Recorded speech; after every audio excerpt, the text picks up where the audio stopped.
So ayan guys, oh yung asalya ko, yung red asalya, naglo-blooming siya. Tapos yung asawa ko, yan, nag-cut ng grass guys kasi maganda yung panahon ngayon. Beautiful day. So yan ang, tapos ako ang mag-pressure wash para itong pumuti yung driveway. Tapos yan hanggang yan doon, sobrang laki guys. Tapos nandun pa sa likuran, ipakat ko yan guys while wala siyang trabaho. Tapos doon sa likod, tapos yan ang ano namin ngayon ganap for today's video. Tapos yan doon, tapos dito. Tapos maglagay pa kami dito ng pine straw guys.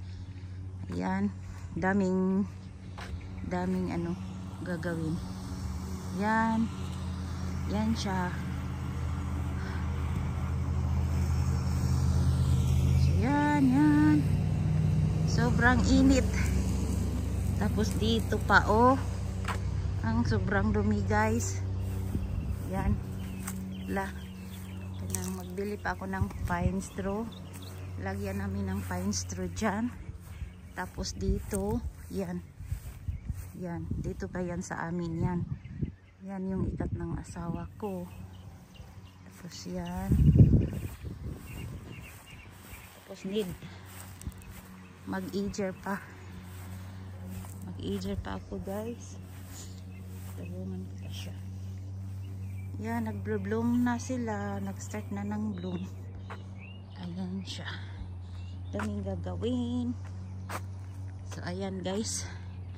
Mag-ano muna ako, mag-pressure wash. Kasi ano, while na. Maganda kasi sa labas. Ano, hindi siya malamig. Hindi siya, mainit siya sa sunny, pero hindi siya, ano,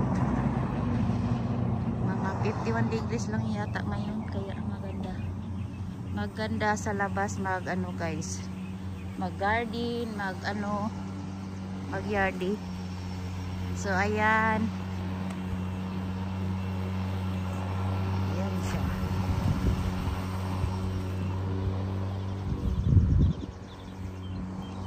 Yan mo yung langit guys, oh super ganda ang panahon. Ayan. So ayun lang guys, thanks for watching and happy Wednesday everyone. Yeah, today is Wednesday guys. Hindi ako nagtrabaho kasi para tulungan ko yung asawa ko dito sa labas guys. Kaya yun lang, thanks for watching.